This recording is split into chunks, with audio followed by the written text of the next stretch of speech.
Hello everyone, this is doctor Arunajyothi, gynaecologist and obstetrician. Anaemia గురించి, blood తక్కువ ఉన్న వాళ్ళకి తీసుకోవాల్సిన ఫుడ్స్ గురించి అండ్ సలహాల గురించి నేను ఇంతకుముందు వీడియోస్లో షేర్ చేసుకున్నాను. అయితే ఒక అమ్మాయికి 6 గ్రామ్స్ హెచ్బి ఉంది, కానీ వాళ్ళ అమ్మకి 7 గ్రామ్స్ ఉందంట. దీనికి సిమ్టమ్స్ ఏం లేవంట, సో ట్రీట్మెంట్ తీసుకోదంట. చూడండి ఎంత నెగ్లెక్ట్ హెల్త్ మీద. ఆడవాళ్ళు ఆరోగ్యంగా ఉంటేనే కదా ఫ్యామిలీ అంతా కూడా ఆరోగ్యంగా ఉంటుంది. ఆడవారి లోపల ఎవ్రీ మంత్ ఋతుచక్రం వలన, పీరియడ్స్ వలన బ్లడ్ లాస్ అవుతూ ఉంటుంది. బ్లడ్ లాస్ అవుతూ ఉంది అంటే ఇంకా బ్లడ్ తగ్గిపోతుంది. సో ఇంకా మనం ఎక్కువగా ఐరన్ బ్లడ్ ఫుల్ఫిల్ చేసుకునే ఫుడ్స్ తీసుకోవడం అలాంటిది చేయాలి. కానీ తినకుండా ఆల్రెడీ ఉన్నదాన్ని కరెక్ట్ చేసుకోకపోతే బాడీలో ఉన్న ఐరన్ స్టోర్స్ అన్నీ కూడా తగ్గిపోయి చాలా తీవ్రమైన బాధలకి దారితీస్తుంది.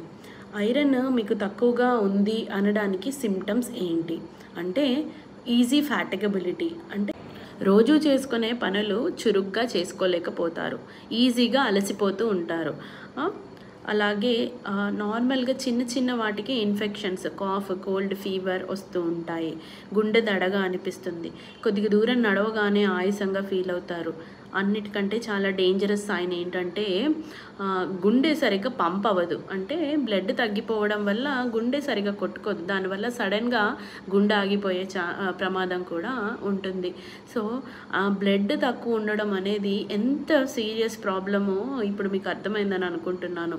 So please don't neglect. First మీకు బ్లడ్ తక్కువ ఉంది అని కనుక రిపోర్ట్లో ఉంటే, అండ్ బ్లడ్ తక్కువ ఉన్నప్పుడు కూడా దానికి ఒక లిమిట్ వరకు మనం ట్యాబ్లెట్లు వాడితే, ఫుడ్ తీసుకుంటే ఇంప్రూవ్ అవుతుంది. కానీ ఇంకా చాలా తక్కువ ఉన్న వాళ్ళకి ఇంజెక్షన్స్, బ్లడ్ పెట్టుకోవాల్సిన పరిస్థితి కూడా వస్తుంది.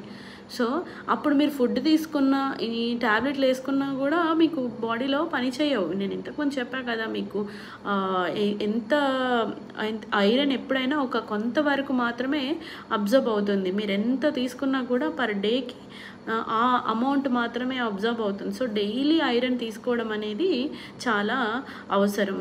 And don't neglect of iron deficiency anemia, and please take the medicines regularly, and please fulfill your blood losses. Thank you.